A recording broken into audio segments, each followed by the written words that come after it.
আসসালামু আলাইকুম রহমতুল্লাহ।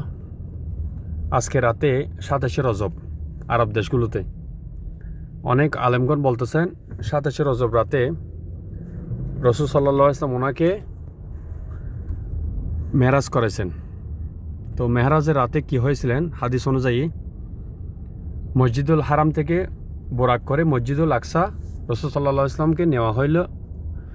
মসজিদুল আকসা উনি নামাজ পড়লেন, ওইখান থেকে বোরাক করে উনি সাত আসমানে পর্যন্ত গেলেন।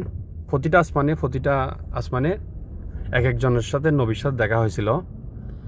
তো সাত আসমান থেকে ওনাকে নিয়ে যাওয়া হলো সিদরাতুল মুনতাহা পর্যন্ত নিয়ে যাওয়া হলো। ওইখানে আল্লাহ ওনাকে জান্নাত জাহান্নাম দেখাইছিল। এরপরে আল্লাহ আমাদের জন্য 50 ওয়াক্ত নামাজ দিয়েছেন প্রথমে।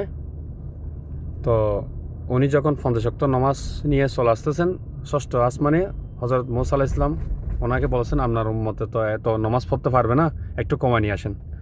রাসূল সাল্লাল্লাহু আলাইহি ওয়াসাল্লাম আবার আল্লাহর কাছে গেছেন। শেষ পর্যন্ত আল্লাহ ওনাকে 5 ওয়াক্ত নামাজ দিয়েছেন। তখন আল্লাহ বলছেন আপনার উম্মত যদি 5 ওয়াক্ত নামাজ পড়ে তাহলে 50 ওয়াক্ত নামাজের সওয়াব আমি আমলনামায় লিখে দেব। সুবহানাল্লাহ। তো মেহরাজের রাতে বিশেষ ফজিলত হচ্ছে নামাজ। 5 ওয়াক্ত নামাজ আমাদের পড়তে হবে, প্রতিদিন পড়তে হবে 5 ওয়াক্ত নামাজ। এটা হচ্ছে ফরজ।